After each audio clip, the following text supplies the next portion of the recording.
Welcome to See You on the Other Side, where the world of the mysterious collides with the world of entertainment. A discussion of art, music, movies, spirituality, the weird, and self-discovery. And now, your hosts, musicians and entertainers who have their own weakness for the weird, Mike and Wendy from the band Sunspot. Well, we went to the home of a shape-shifting ghost this weekend, Wendy. We played there. We were in the park. We were in the backwoods area looking for the Ridgeway Phantom. Yes, but the problem is, how do you know if you see it? That's true. It's a shapeshifter. We were performing in Blue Mounds, Wisconsin for the Festival of the Mounds, otherwise known as the Ridgeway Phantom's favorite event every year. And you're right, because the Ridgeway Phantom was a shapeshifter. It could have been any of the people at our show. Right. Or it could have been one of the trees in the park behind us. Yes, it could have been anything. So I guess that's why we didn't see the Ridgeway Phantom. It wasn't because it's not real. It's because we didn't recognize him. Or her, as it were. That's true. That's true. But we were going to keep our eyes out for the Ridgeway Phantom on the way back from Blue Mounds. And unfortunately, we didn't see anything. No. Although we did have an unlucky event happen to us. Oh, and that was kind of strange. This was strange. Okay, so let's set it up for everybody. Yeah. So we played on Thursday in Madison, Wisconsin. We played on Friday in Blue Mounds, Wisconsin, which is a small town about 40 minutes away. So not too far away. And then on Saturday night, we played in a town called Viroqua, Wisconsin, which is about... It's like 75 miles away from Madison, but because it's on a very rural highway, it takes a couple hours to get there. It is a long haul. Yeah, it's a long haul. It's very hilly, pretty drive. Beautiful during the daylight. Yep. Terrifying at night. And it is deadly at night, So we finish the show. The show ends about 10:30, and then we say our goodbyes and leave Viroqua at 11:15 and make our way back to Madison. As we're driving, something weird happens. So hardly see any wildlife the entire time. And I'm driving, and Ben, our guitar player in our band, is sleeping in the passenger seat next to me. And then in the back seat is Wendy and her boyfriend. And as we're going, a raccoon runs across the road. I'm like, hey, what's that? And everybody's like, oh, look at that. And I think Scott is like, oh, look at that raccoon. And it was a big raccoon running across the street. And I'm like, whew, glad I didn't hit him. 30 seconds later, a possum runs in front of us. Yeah, and this is after not having seen any wildlife on the road the entire trip there or back to this point. So 30 seconds later, the possum runs across the street. You're like, oh, look at that possum. Alrighty. 30 seconds after that, I see an owl flapping, and that comes, and then the owl smacks against the window. Yeah, that was a bummer. Right. Gigantic bird. Yeah, it was a monster, too. It was the Mothman. Oh. I hit the Mothman with the van. So I guess now we can officially name the new Sunspot van the Owl Slayer. The Owl Slayer. Well, here's the thing, though. So I get home, and I start looking up, is it bad luck to hit an owl with your car? And I did. And you've been watching a lot of Twin Peaks lately. Right, I have been, and I've been watching too many things with people see an omen. They see an animal as an omen. And the owl is infamous in the paranormal world. Right. And the first thing I think of when I think of an owl, we discussed this in our Twin Peaks episode that the owls are aliens. They're messengers in Twin Peaks. And there's owl rings, there's the owl cave. The owls are not what they seem. Okay, but that's fiction. But then I also think of the book Communion, because when Whitley Strieber sees the owl, that's what makes him think of... that's what makes him remember his abduction.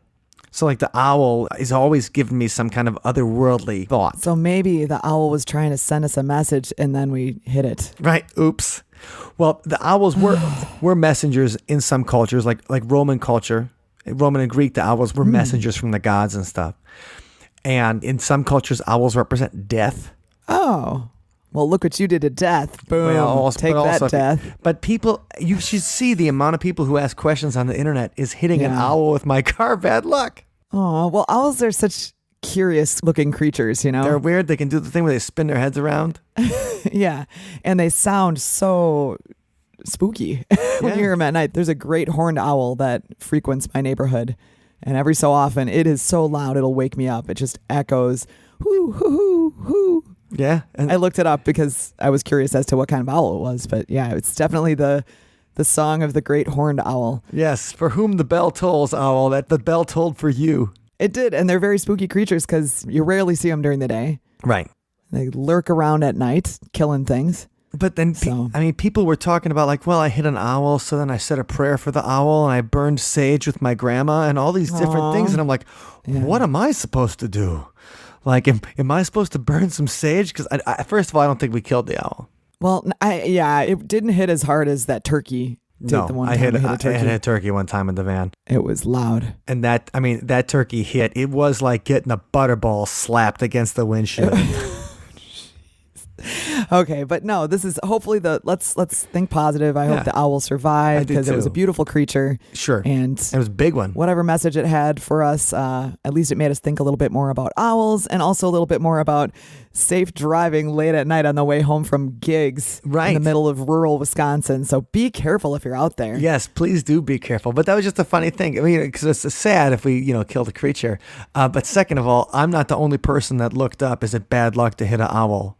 What does an owl mean? And then everybody's like, what does an owl mean in your dreams? What does an owl mean when they cross your path? And it's just, the owl is a spirit animal of a lot of people. And some people say bad luck. And what I believe, though, is that it was bad luck for the owl, and I apologized to the universe for hitting the owl. But then again, could the owl have been chasing that raccoon and the possum? Because they are murderers. Also, all these animals were like fleeing across the road. Was there something bigger that was, coming after them or that frightened them? Say, perhaps a UFO? Yeah, it could have been the UFO. It could have been the Squatch. I mean, that's where the stuff happens. In the middle of very low traveled areas, in the dark, it was pitch black. It was very clear star viewing. So I'm just saying something shook up the nature in that area and then it all came running toward the street. Yeah, well, one time we played in Dubuque and I took Highway 14 back up to La Crosse. I was so tired as I was driving back up, I thought a UFO landed in front of me. Wow. Well, maybe it did. I mean, I just saw this weird, I'm like, what's this weird thing in front of me? And then I realized my eyes were closed. I'm like, hey, all right. And so, oh man, you were dreaming. What I was seeing was, it was like Homer Simpson when he goes in the land of chocolate or whatever, when he's driving and he's all of a sudden in the land of chocolate. That happened to me on the way back from a long night in Dubuque, 16 years ago.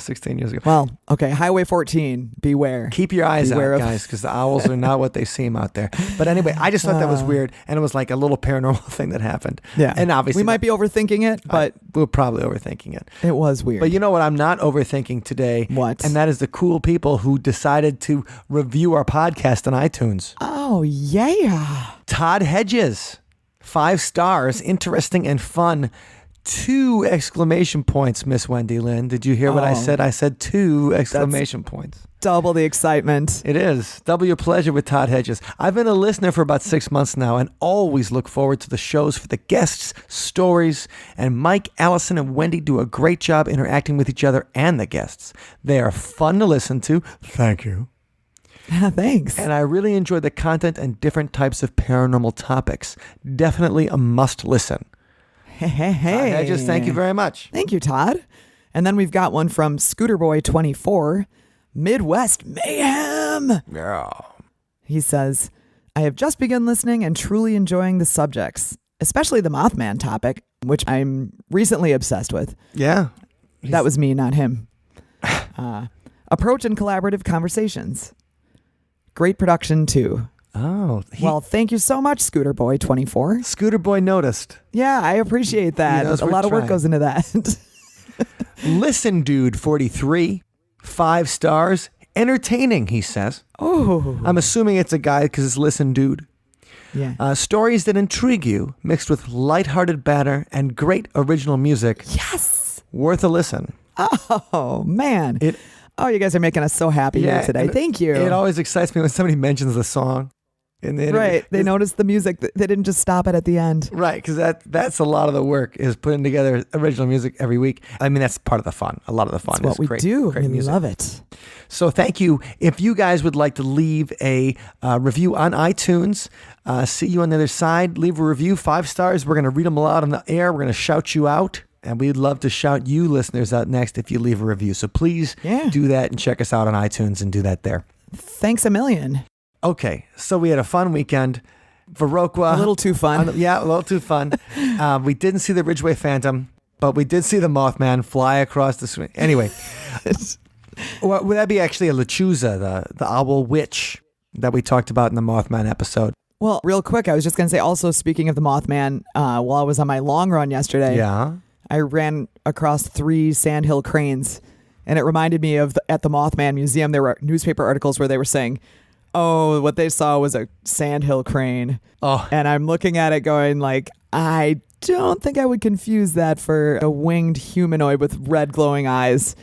But yeah, it made me think of the Mothman. No, I've seen the sandhill crane too when I've been running, especially if I run up north.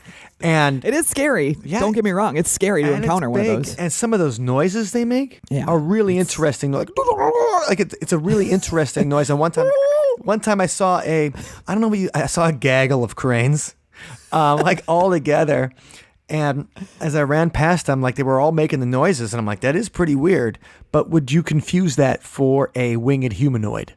Not the way that it's been described by the original people who saw it is nothing like a crane. Yeah. So the way these guys talk about the Mothman, they make it sound like that Masters of the Universe character Zodiac or whatever that had wings and could fly. Like they make it sound like a winged, like Batman that's flying in the air. Or right.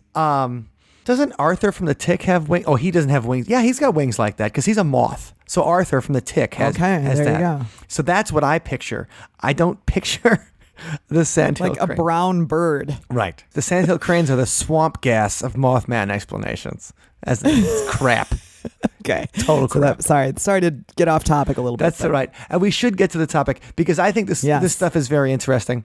And I was excited because this last week, somebody came out and said they discovered the solution to the Voynich Manuscript. Whoa. Right. Okay. The Voynich Manuscript. What is the Voynich Manuscript? What on earth? Okay. It's a codex. What's a codex? A codex is it's like a book made of vellum. What's vellum? This makes me love it already. Calf skin. What? Yeah, vellum is made out of, you have to skin an animal. No. Yeah. But you can buy vellum like at the office supply store. Well, I'm sure you can, but it's going to be artificial vellum. They didn't ink the Voynich Manuscript on stuff you get at Office Max. Oh man. Okay, I don't like it so much anymore, but I like the artificial stuff because it's fun to draw. Sure. Yeah, it's fun to make little parchment kind of things. And well, the Voynich Manuscript. Now, let's go back to exactly what it is. It's an ancient book, what we would consider a medieval book, that has these strange, like crudely drawn illustrations. It's star charts, it's plants, and it's naked ladies. Whoa, scandalous. Very scandalous naked ladies. And it also, all the text is in an unreadable language. Okay? So the thing is that it's untranslatable. They haven't figured out what exactly it is. It's just a book printed on animal skin with these illustrations, and they can't figure out what any of it says. Now, 1912 is kind of when it comes into the modern era, and it's bought by this book dealer named Wilfrid Voynich, and he finds it tucked away in the library of Villa Mondragone, this Italian library. And he finds a letter inserted between its pages. And the letter's dated 1666. And it says that the book was once owned by Emperor Rudolph II. And Emperor Rudolph II believed that it was written by the English monk Roger Bacon. That's what Rudolph II believed. Now, Rudolph II was a Holy Roman Emperor back in the day. You know, if we get to the 16th century. He's the Holy Roman Emperor. And when you're thinking about the Holy Roman Empire, well, that's going to be in Constantinople, because Istanbul, Which was Istanbul. right, was once Constantinople, but that's nobody's business but the Turks. Been a long time gone. Yes. So you take the Roman Empire, and the Roman Empire is huge and it's sprawling. And then once the Vandals, actually that was the group, the Vandals and the Goths were the group that kind of invaded parts of the empire. And you know what was funny? The Romans knew these Germanic barbarian tribes because of their mustaches. That was the thing. A Roman did not just have a stash. Okay. It was the Germanic tribes, the Goths, the Vandals, the people that came down and sacked Rome and everything. They had the mustache. Okay. So the Roman Empire splits into two halves. The eastern section becomes the Holy Roman Empire, which is based in Constantinople. And the western section, Rome as you think about it, which is, headquartered in Rome itself, Italy, the Colosseum, guys wearing sandals and like little leaves on their heads and things like that, that crumbles. But the Holy Roman Empire to the east, that lasts for another, 1,500 years. Rudolph II is the Holy Roman Emperor, and he's kind of sad. He's a sad guy. Like depressed sad? Yeah. He suffers his first serious depression in 1582. And then he moves to Prague because he's the emperor, and he's like, you know what? Constantinople's not doing it for me, so I'm going to move to Prague. He feels sad and then starts his life over in Prague. And he's trying to defend the Holy Roman Empire against the Ottomans, the Turks, and they always want to sneak in there and stuff. And it's hard to do that when you're sad all the time. But the thing is, he starts looking for different books that might help him, make him feel better. And so then he goes around to different, medicine people at the time weren't just like we think of a doctor today, and you don't think of a doctor today as an astrologer, right? No, not at all. That'd be the last thing you think of. It's, my doctor, he's great. He writes these really great astrology charts. No. So he casts out and starts looking for different people to help him with his sickness and depression, and he's always looking for these old books. You're saying he didn't go to the Barnes & Noble and go to the self-help section? No. He calls out, and one of the guys that he calls upon is this two guys, John Dee and Edward Kelly. And Edward Kelly is a psychic medium. He can, talk to the dead, or he can actually says that angels will talk through him. Okay. And stuff. And John Dee is an astrologer and a doctor and an alchemist, and he's very important in Elizabethan England because he's an actual advisor to Queen Elizabeth. In fact, he set the date of the coronation, which would be most astrologically advantageous. So they trust him big time. Right. This is before astrology was just, like something you get an app on your phone and you're just like, let's check to see what the horoscope for the day. Like they believed in horoscopes. They thought that was science. It was a big thing. And that's funny because, we think like that's crazy talk. But even a guy like Isaac Newton, he not only could figure out the area beneath a curve or whatever, he also thought that he could turn lead to gold. And so he wrote just as much on alchemy as he wrote on physics. Wow. So these guys are serious. So John Dee, he's a big deal at the time. He's a little older than his buddy Edward Kelly. But they're like a pair because like John Dee really wants to talk to angels, and he spends 30 years of his life trying to figure out instructions from angels to make a peaceful world. Wow. Yeah. So that's John Dee's mission. And so he's got scrying mirrors, where you look in a mirror and see if you get answers from the future or whatever. He's trying to talk to angels in all these different ways. And him and Edward Kelly go around. They talk to the Polish king. They talk to Rudolph II. And so they are like the psychic medium and the psychic medium's partner of the 16th century. They hang out, they do the work.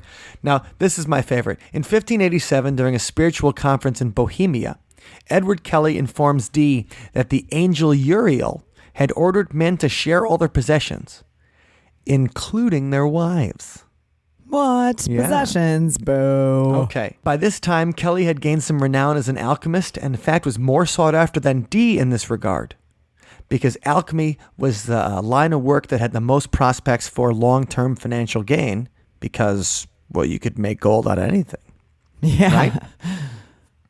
So, and Dee was more interested in talking to the angels and getting his save the universe philosophy, to fix that. Anyway, Dee was pretty upset that Uriel told him to share his wife. Yeah. Okay. Understandable. But he went for it. And so, right. So they shared, and this is how they broke up. They shared wives. Dee goes back to England. Kelly goes on to work for Rudolph II for a long time. 9 months later, Dee's wife has a baby. He raises the child as his own. And Dee was 60 at the time and Kelly was 32. Ooh. So it probably wasn't John Dee's son. He probably got upset about it. But the thing is, they link him to the Voynich Manuscript as well. Because some people think that he was trying to decipher it because he had this certain book. Let me find the actual name of the book here. But he had a certain book that he was trying to uncover as well. And that was interesting because this was the Book of Soiga. And so he became obsessed with unlocking it. And he tried doing, he wrote certain words backwards. He used mathematical script on some. And he tried to talk to the angels and see if the angels would also help him understand it. But they didn't. So Dee talked about trying to understand the Book of Soiga for years, and he said that he thought that it came from the Garden of Eden and all this kind of stuff. And so he had his own magical text that people thought. And some people thought that the Voynich Manuscript might have been Dee's mystical Book of Soiga, because nobody has a copy of that now. Like the Voynich Manuscript, you can go to Yale and you can make an appointment to see it. That's cool. In fact, they have the whole thing digitized online that you can go through page by page. Yeah, it's 240 pages. It's not too bad. Yeah, it's like 120 pages full, 120 sheets of vellum, of skin, folded. And they think that up to maybe 30 pages have been removed from it. And at one point, it was loose-leafed. Okay, so they connected to John Dee. That he was one of the first ones. This mystic was one of the first people trying to uncover the secret. And if they think it's written by Roger Bacon, now Roger Bacon invented the Baconator that you can get at Wendy's. So that's why he's famous. I have to say, I'm embarrassed to admit, I find delicious. You love the Baconator. Sure. No, people I had love one bacon. Once. And anyway, so Roger Bacon, he didn't really invent the Baconator. Like, that's not something from 13th century England. But he was this English Franciscan monk, and people considered him a wizard. Cool. That would be like going to church and your priest said that, okay, we're going to perform magic today. It's Gandalf at the It is. It's like going to at church. The altar. It's going to church and Gandalf is there. And one of the interesting things about Roger Bacon is that he was most famous for having what's called a brazen head. Like, okay, right. What's a brazen head? Please elaborate. He didn't have the head. It wasn't his head. But he had a head made of brass or bronze, okay? Like an automaton that would answer people's questions. That sounds amazing. I think of the wizard from The Wizard of Oz. You think about that big... That's kind of like a brazen head, except I don't think that was made of brass. It was green, I think, in the movie. Are there any paintings or images of this thing? Because that sounds incredible. Well, because Roger Bacon lived in the 13th century, they say that like brazen head, the symbol of that was actually something that people would put over apothecaries and pharmacies and stuff because it was a symbol of magic. There's not really a picture of his, but the brazen head symbol and the pictures of it and illustrations are all over the Middle Ages. Okay. And probably all over Google. Right. Therefore. Right now I'm looking at a picture of Roger Bacon's brazen head from a 1905 book.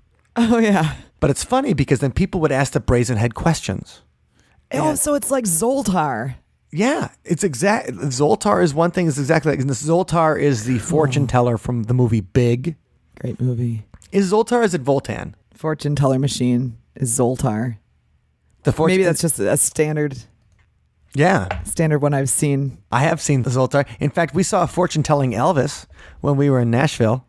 That's right. The Legends on Broadway is a store that has a fortune-telling machine where the king of rock and roll himself will tell you your fortunes, baby.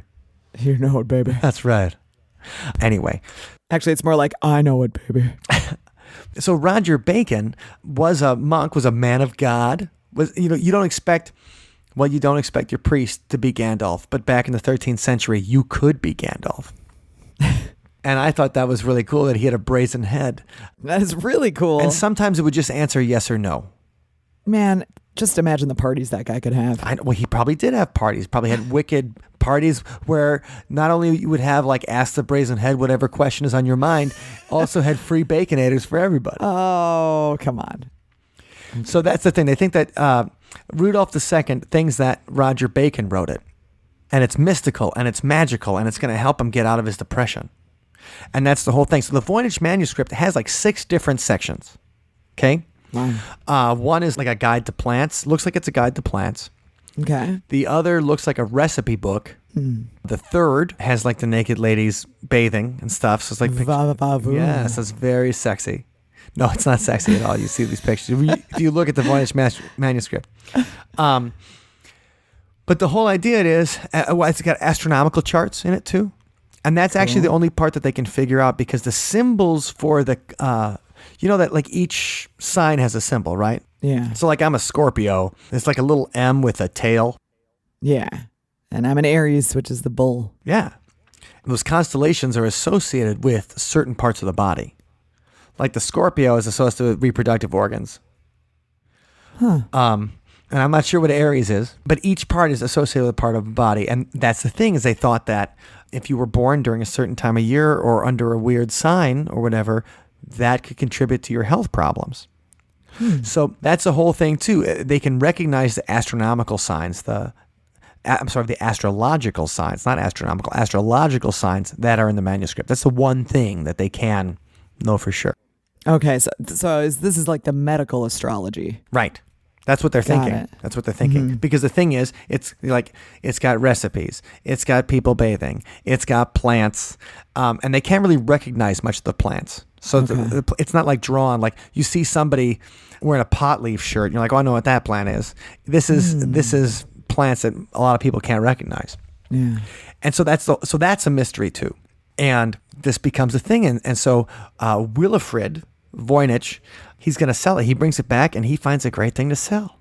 He's got this mysterious manuscript that's got ties to the Holy Roman Empire, that's got ties to John Dee, the mystic who was the advisor to Queen Elizabeth, maybe written by Roger Bacon, the 13th century English wizard. This is a great thing to sell. He comes back, this is a book dealer, and I mean, people start getting obsessed with it.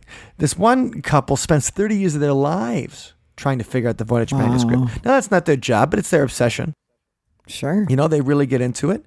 And we got a guy that says he thinks that he figured it out this year. So exciting. Yes. So this is a guy named Nicholas Gibbs, and he's been interested for a long time. And he prints a story in the Times Literary Supplement as a solution for the Voynich Manuscript. And what he says is that it's just a medieval women's health manual. Mwah, mwah. Right. That's boring. It's not some magical treatise. It's not some grimoire. We'll talk about some famous grimoires coming up. Yeah. But it's not a book of magic spells. He thinks that what's missing, those missing pages, are an index. And what really, the reason you can't figure out what the words are is because it's all abbreviated Latin, and you'd be able to look at the index, you'd be able to see what the words mean or what each of those particular things means. Huh. So that's what he thought the solution was. Okay, well, that's kind of disappointing. Yeah. But what's interesting about the manuscript is that some people thought that Voynich just got it as a hoax, Because before carbon dating, he could have just, taken some old skins, inked it up, and created something where he could try to sell it for a lot of money and have all of this context around it that made people excited. I mean, we are talking about something 105 years after it's been introduced. There's been countless documentaries made and shows about it. There's a whole website, voynich.mu, that this guy runs that talks about all the different possibilities and history and everything of it. And it's obsessed people. this cover story of the Times Literary Supplement says that, the solution, and we're talking about it now, like we're spending an hour of our lives discussing it. And right. we are not the first podcast to approach the Voynich Manuscript. I'm sure. So the thing is, could this be a hoax? A lot of people have thought over the years that it's just a hoax and this guy made it up and it's just gibberish. Trying to go for some attention. Right. But the text, see, today we can run all of the letters of the text through cryptography software where you can start looking for patterns. And there's this thing called Zipf's law, which says like the most used word is used twice as much as the second most used word, which is used three, and the third most used word is it's an algorithm that kind of goes through and says how many times that we use words in language. And so you run it through like that. So this matches Zipf's law. So whoever created this would have to know about something like that to make a realistic hoax. Yeah. And we run it through cryptography software and people find patterns. Now they can't translate it, but they find patterns that are right up there with regular languages. So that's the thing. If people did hoax it, then they did a great job of figuring out how to hoax it in a way that the code would match real life codes. Ah, okay. So an elaborate hoax. It would be an extraordinarily elaborate hoax to try to do it. And, some people have said that it might come from East Asia, that they were figuring out a way to translate Chinese or Vietnamese into a Western, European kind of form. Like that's one of the different theories behind it. Another guy says that it's an ancient vowelless form of Ukrainian. Okay. But he still can't translate it. Somebody else, in the 1970s, there was a guy named Robert Brownbaugh, and this is why it excites people, because he thinks that it's a medieval treatise on the elixir of life. Ooh. Could help you live forever. So of course people are going to get excited about this thing, right? I'm excited. Right. And when you find out that it's just like a textbook on, women's medical stuff, it just doesn't make it sound very exciting because we can pick that up at the bookstore, any bookstore. Yeah. And some of the other reasons he thinks about that is that, number one, you have the recipe book. So the recipe part of the book could just be saying, different healing herbs, different things like that. And the women bathing, people used to bathe as medicine, right? So now we bathe every day. Around there. Sure. Back then, bathing was like a special treat. Right, yeah. And so that's the idea, that bathe in these waters with some herbs and stuff, and here are the herbs you use that'll clean up your business or whatever. Huh, okay. And makes sense. Well, that's what this guy's theory is. That's, Nicholas Gibbs. But the thing is that, immediately he comes out with it, and then everybody else is just poo-pooing. It's almost like when those guys came out with the picture of Amelia Earhart a couple months ago. Oh yeah, the internet was quick to smack down. Right. The internet giveth and the internet taketh away very quickly. And very meanly. And so, I see all of the paranormal sites like, hey, the Voynich Manuscript, this guy thinks that he had discovered, the solution to it. And he's comparing it to all these different women's health manuals throughout the year. And this guy isn't, he's not just some regular Joe. It's like me figuring out the Voynich Manuscript. He's somebody that's, studied it for 15 years. Yeah. And I don't think it's a hoax, number one, because they've carbon dated it back to the 15th century.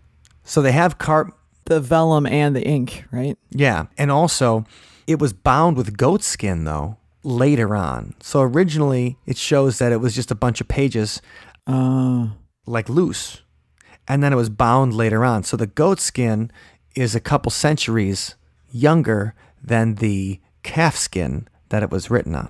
Huh, okay. So that's another interesting thing. So whoever, took out those missing 30 pages or whatever also might have screwed up and might not have put everything in the correct order. Okay. So that's another way that makes it more mysterious. Oh, and here's something about carbon dating that I did not know, Wendy. Yeah, what's that, Mike? Okay. So we always figure that carbon dating, you can get pretty accurate, but you can't carbon date anything after 1950. You can't? No, because of the nuclear blasts. because the above ground nuclear testing messed up like the carbon in the atmosphere. When you carbon date something that's newer than 1950, like you can't get an accurate read. So when we say before the present stops at 1950. Oh, wow. Okay. Huh. So that is an unfortunate. That is an unintended effect of nuclear testing and the nuclear age we live in, that we can no longer carbon date. Like, so in 100 years, when they'll be trying to carbon date something in the year 2000 or whatever, they'll be like, oh, I don't know. Yeah. It's after 1950, I can tell you that. So I guess, which is good that's fine for hoaxes like this. Anyway, but people did come out and they immediately said, like, and the thing is, it's not just reasons why this guy was wrong. What was funny is it's also snarky stuff. You know, it's like, it's just people tweeting. Let me look at one of the Twitter statuses here. Like, here we go again. I've reviewed dozens of solutions, and this one is just as unconvincing as the last 3,000. Oh. And another one here. We're not buying this Voynich thing, right? like people come out and they're just, the funny thing is these are academics and stuff, and it just goes to show that maybe it's the medium of social media that makes you into a jerk, you know, because these guys are talking just like if it's somebody made a comment about your favorite band. Right. Yeah. I don't buy it. This solution sucks. Totally lame. Yeah. So it might not be, you know, it's not like he actually solved what it says. So he didn't solve the mystery of what the Voynich Manuscript, like what it actually says. The idea was he solved the mystery of what it was. And the fact that it was in the Times Literary Supplement was a cover story. I mean, that's what kind of got everybody, because it was and then it made the news, and then everybody was talking about it for a week. And what I thought was interesting was the Voynich Manuscript story comes like 2 weeks after they cracked this other code. And let me read this. So 1676, August 11, 1676, you have a convent in southern Italy and a young nun, Benedictine nun, named Sister Maria Crocifissa della Concezione. Whoa. Yeah, I don't know if I said it all right. Sister Maria Crocifissa della Concezione. Yeah, now I said it right. That's a lot of syllables. It's a lot of syllables. She has a fainting spell and wakes up and her face is covered in ink. Whoa. Right? Hate it when that happens at a party. Yeah, I know. Well, the thing is, actually, that did happen to me at a party. Remember? When people wrote on my face. Not cool. Not cool. Not cool. Don't run in your friends' faces out there, people. No, don't do it. Especially if they have to perform the next day. Because if you use like a marker and then you got to use lava to get that off your face. And then your face is going to be all messed up on stage. Just a word to the wise, my friends. Okay. So the legend was that she was possessed by the devil and she wrote this long letter. And the idea was, can people decipher Sister Maria's letter from the devil? While she was, this night she was possessed and wrote these things. And she was an expert. She knew several different languages. That was the thing back then too. Like, I don't know why we don't know as many languages now as we did. But when you hear about these medieval, a lot of the nuns, because they had to know Latin, they knew Greek. She knew Italian, which is very related to Latin. Fair enough. But a lot of these guys, even we were talking about Isaac Newton before, like he knew Latin and Greek and English and everything. Like now, if somebody knows 2 languages, we're like, that high five to that guy. That guy's brilliant. You know? So I think about it sometimes as like my mind is full of information about, like, I can tell you what happened in season 3, episode 4 of The Sopranos, but I can't speak another language, or or I can speak a little bit of weak German. Well, don't downplay the usefulness of that, Mike. That's true. You've won many a trivia night with your pop culture knowledge. And we are on a pop culture and paranormal podcast. So that's kind of, so I do find value in it. Well, anyway, they used the software that they said they got from the dark web. All right. Uh-oh, that's bad. So what's the dark web? The dark web is the place where people do illegal things on the internet. Because you can't really do that many illegal things on the internet because everything can be traced to your IP address. Everyone can, you are connecting somewhere. Physical connection, your computer is. Now, the dark web is untraceable. It's where they do untraceable things. It's where people make drug deals. It's where people do prostitution stuff. You know, the whole thing of making deals over the internet, but they find ways to make it untraceable to their IP addresses. That's the dark web. And so they also have a lot of encryption software, right? Because they're encrypting illegal messages. So the thing is, people have been using that software to try and figure out these old manuscripts and letters. So this letter from the demon, this letter from the devil, they said that they used this decryption software and it worked to figure out what she was talking about. So they used ancient Greek, Arabic, a runic alphabet, and Latin to descramble the letter. And they said that it was talking about the relationship between humans, God, and Satan. Sister Maria, or whoever had possessed her, encouraged God to abandon man and leave him in the clutches of the devil. Ouch. The translation is, God thinks he can free mortals. This system works for no ones. And the text describes God, Jesus, and the Holy Spirit as dead weight. We kind of laugh like that was an expression they used. Oh, they're dead weight. Pretty harsh. Yeah. So, I mean, obviously the modern interpretation is that she had schizophrenia, and that was how she was imagining she was having a dialogue with the devil. Because that's the idea. If you're afraid the devil is around all the time, and you're schizophrenic and you hear voices, well, you're going to hear the voices of, if you think the voices are evil, it's going to be somebody whispering, the devil whispering in your ear. Yeah. And since she was a language expert, she could write this letter in several different languages. And that's why it took him years to uncover it. So I thought that was interesting that that comes out on September 11th. The Voynich Manuscript thing comes out, September 10th. So within 2 days, you have these competing stories about ancient texts being uncovered and just, and the solutions being found. And I thought that was really interesting. Yeah. Was that just they understood that people were kind of into it, or people get all excited about mysteries being solved and they want to jump on board? So yeah, I thought that was exciting. So let's kind of want to talk about it because these different texts, and I didn't realize there were so many mystery books in the world. So the Voynich Manuscript was one, and it looks like, whether this guy's right or not, that it's not quite as exciting as everybody had hoped. Aww. So I think for some of the more excitement, we got to go into the world of fiction. Okay. Well, we like that world. Yeah, because this last season of Agents of S.H.I.E.L.D., which is a Marvel Universe show, and I still watch it. I still like it. I watch all the Marvel stuff. It was all about this evil book called The Darkhold, and they had to try to translate it, and if they could translate it, it would show them this, it could make technology greater. It turns one guy into a ghost, and he can sneak in between places and stuff, and people become obsessed with this magical book called The Darkhold. Cool. So that's the whole season of that. And you've seen Evil Dead 2 or Army of Darkness, right? Yeah, a long time ago. Okay.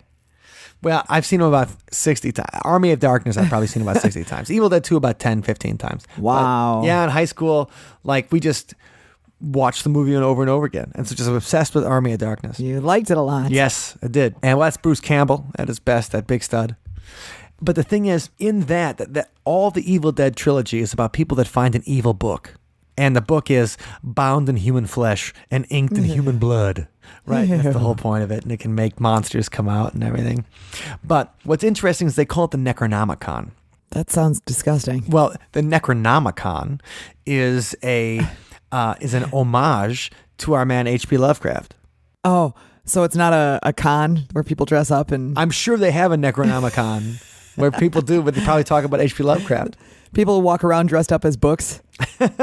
They do evil books. Well, now we know there's a bunch of them. But what's funny is, so Sam Raimi, when he develops a story for the Evil Dead, he has the Necronomicon in there as this evil book that all of a sudden gets spirits and it releases demons. It releases the Evil Dead to come and kill everybody. And the funny thing is that so H.P. Lovecraft makes up this book called the Necronomicon in one of his stories. And the idea is that it's this strange language, and it's scary, and it has this dark, arcane knowledge of the old ones, of the, Cthulhu and all his buddies. Ooh. So they have this. And actually, Colin Wilson, who we talked about 2 episodes ago, we talked about Toby Hooper. He's the guy that wrote the book that Life Force was based on, space vampires. Yeah.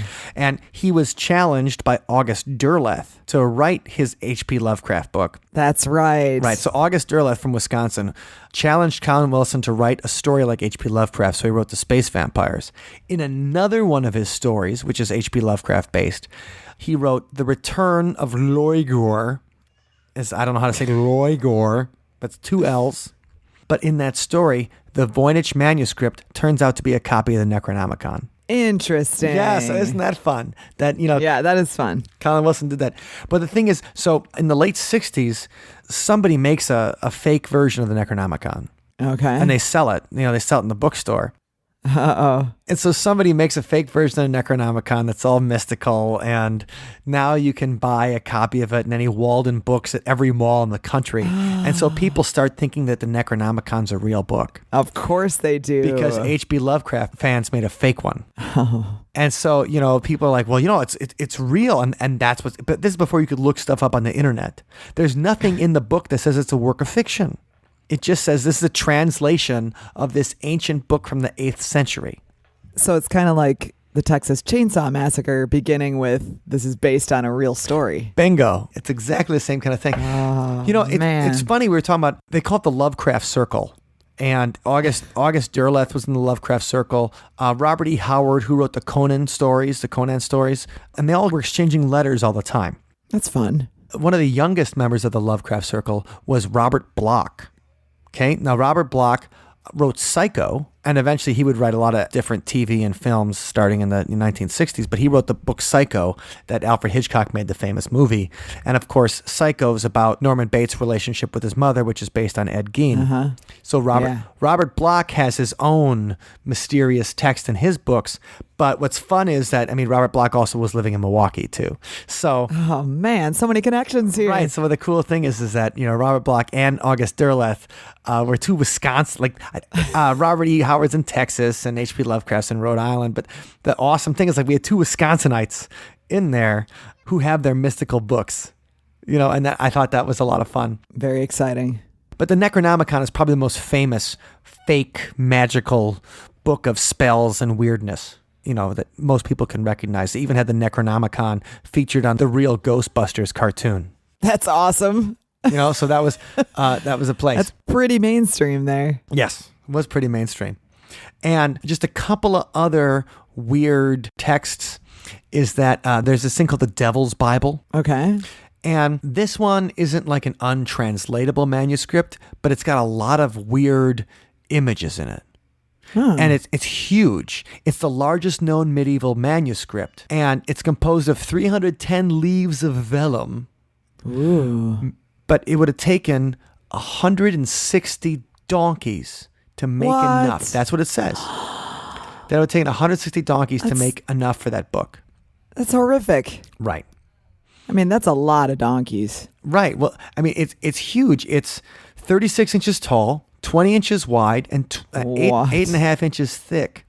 There's a picture of the devil in it that's, how big is it? It's like half a meter in height. Wow. And so for those of you not familiar with the metric system, that's like 1.5 feet. Nice.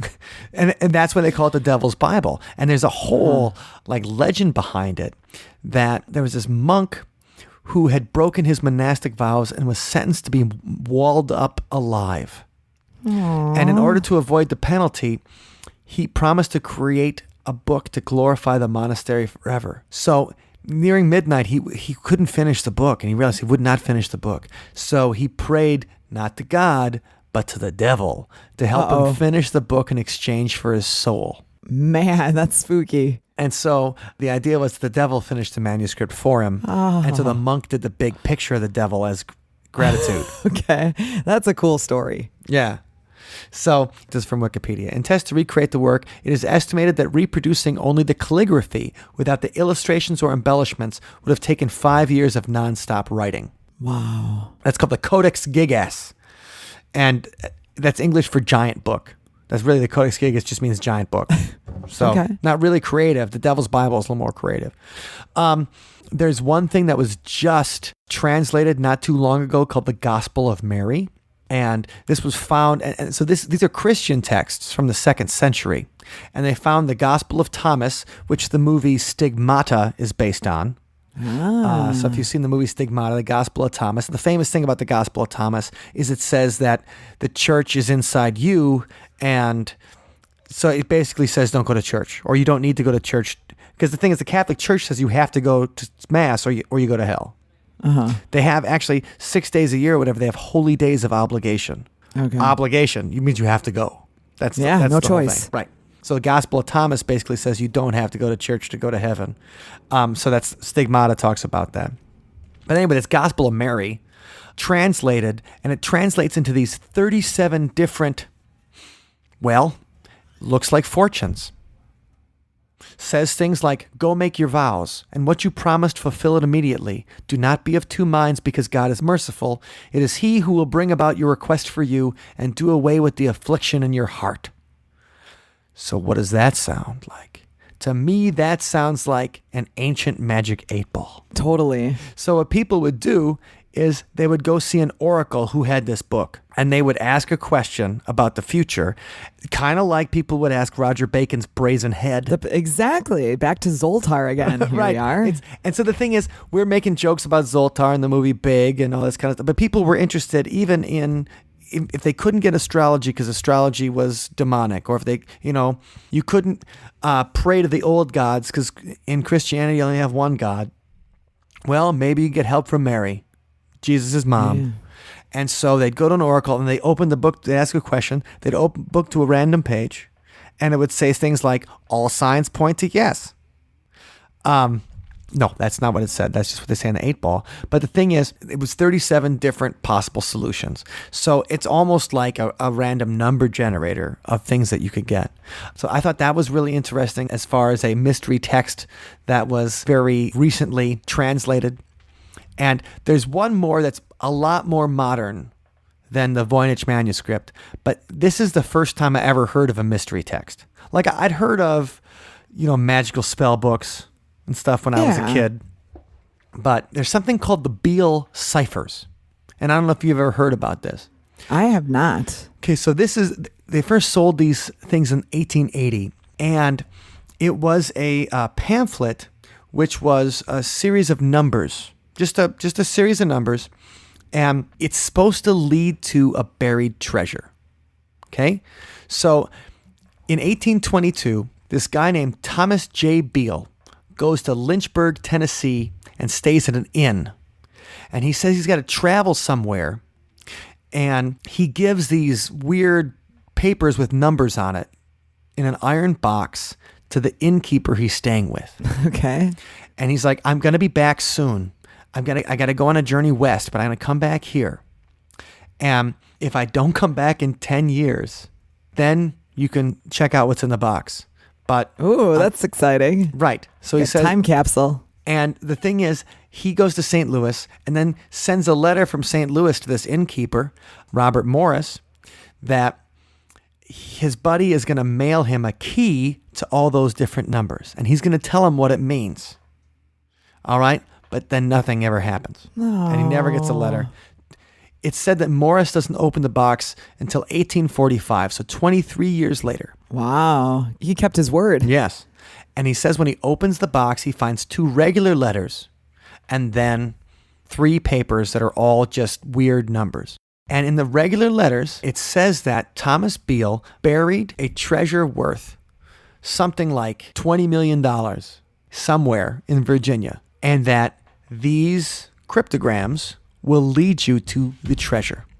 Sweet. And it's a free-for-all. Whoever finds it gets it. Yeah, that's the point, because he's dead. That's so cool. So the message is like, I've deposited in the county of Bedford, about 4 miles from Beaufort's, in an excavation or vault 6 feet below the surface of the ground, the following articles, belonging jointly to the parties whose names are given in number 3, paper number 3, which is not uncovered. 1,014 pounds of gold, 3,812 pounds of silver. Okay? So wow. Another one, In 1821, 1,907 pounds of gold and 1,288 of silver. Also jewels obtained in St. Louis. So much fun stuff. And they think it's going to be worth $43 million. That's the idea that, that would be like, how many pounds of gold is it? So it would be worth $43 million. So the idea is everybody wants to figure out what the actual location is, and they could get it from these cryptograms. Now, what they did was, one of the ciphers is easily decrypted by using a copy of the Declaration of Independence. So what happens is you look at it and you see like, okay, this is number 115. Then you go to the Declaration of Independence and you find out the 115th word, and that's the first word. The 73 is the next one. That's the next word.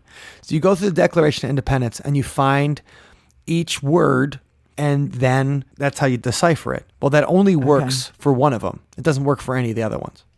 So they've tried, people have tried the Constitution. People have tried a whole... Yeah, this could be endless. Right. They've tried a whole bunch of different things. And the first time I heard about it, there was a computer magazine. Computer magazines used to come with programs that you could type in yourself.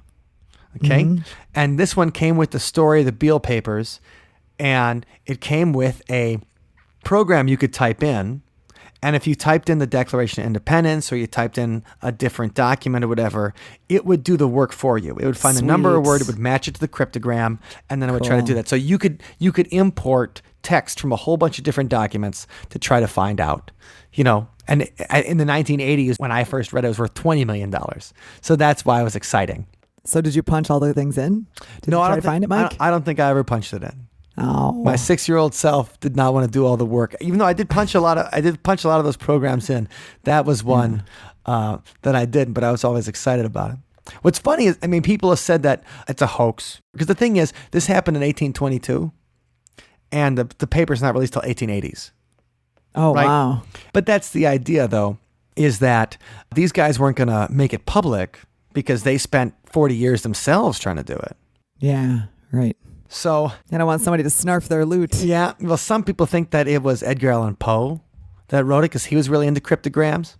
Yeah. But he died in 1849, so the pamphlets weren't published for another 31 years. So I doubt he would have worked on it and then just been like, 31 years later, you should print this. Yeah. Right. But this has been a Myth Hunters, Expedition Unknown, Unsolved Mysteries, of course. And people still have not solved the 2 other Beale ciphers rather than the first one. So that was exciting because I totally forgot about that entire thing. And then reading that article and getting all excited about it when I was a kid. That is cool. I was doing research for this podcast. So the Voynich Manuscript, is it a women's health manual? That is something I cannot answer. But it sure does. All those women, it sure does look like it could be a Williams head. So they could be wrong. Maybe the elixir of life is in it. But you know what? I think you have as much chance finding the elixir of life in the Voynich Manuscript as you do in the fake Necronomicon from the 1960s. Yeah, all right. So, very, very cool stuff. Yeah, I agree. The way that these guys would make books is that they would copy older books. And that was a tough, boring job. Like if you were a monk, most of your day, if you weren't praying, sometimes you got to stomp grapes, I guess. But most of the time, you would just sit there and you would just copy books. Kind of like when you make a set list for us to play, and then we have to make 3 copies of it. So we sit there and manually copy them. Exactly. But imagine doing that for 1,000 pages. Or imagine doing that for the entire Bible. And that's what they did. It's like a lot of work. Right. And that's why, and most people just didn't read. Of course, you didn't have to. So monks are the only people that could read. Right. Until we get to, we're talking about Isaac Newton knowing 6 languages and stuff. But the thing is that it was such a labor intensive, the idea of the printing press, Gutenberg changing the world. And that's what they think that the Voynich Manuscript was. This guy was copying and synthesizing all this data from old Greek and Latin, guys like Pliny the Elder and Aristotle. They all had their own kind of health manuals. And so the song this week, it goes back to the idea that when you make a copy of something, it's not quite as good as the original. And so that's what we're going with. We want to talk about the way these guys used to have to do things, the miserable existence of copying a Bible or an old book or something onto calfskin. Anyway, so they were making carbon copies of things. And this song is called Carbon Copy.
Are you real or just a carbon copy? A bloodless rose at the highest bar. And you feel just like a carbon copy.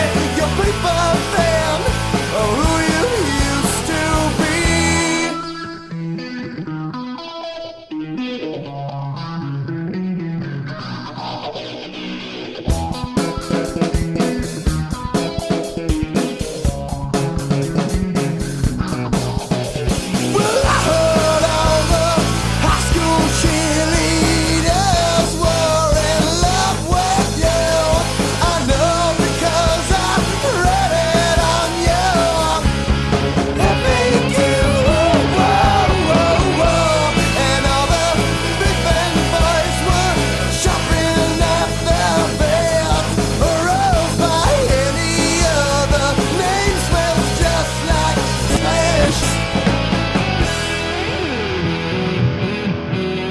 Are you real or just a carbon copy?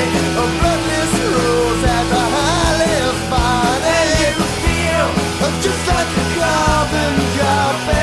Your paper fan or who you used to be.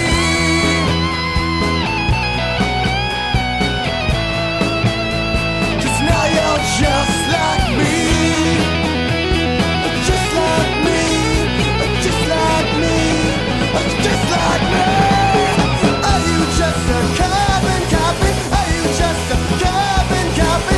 Are you just a carbon copy? Are you just a carbon copy? Are you just a carbon copy? Are you just a carbon copy? Are you just a carbon copy? Are you just a carbon copy?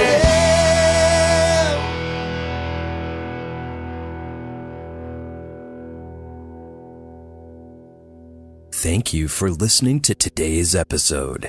You can find us online at othersidepodcast.com. Until next time, see you on the other side.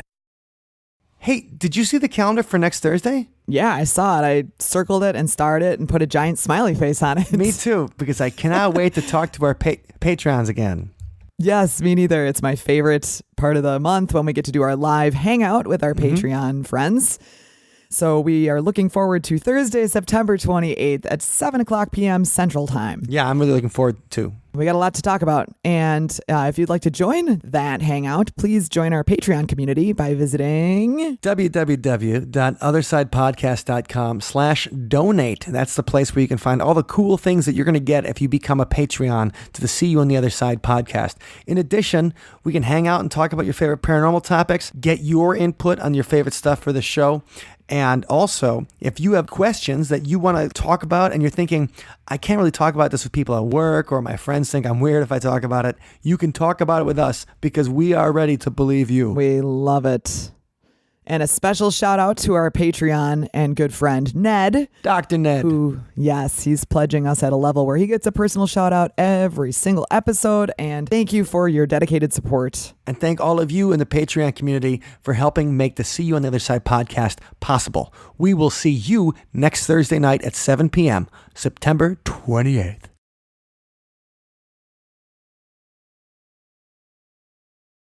Thursday, September 28th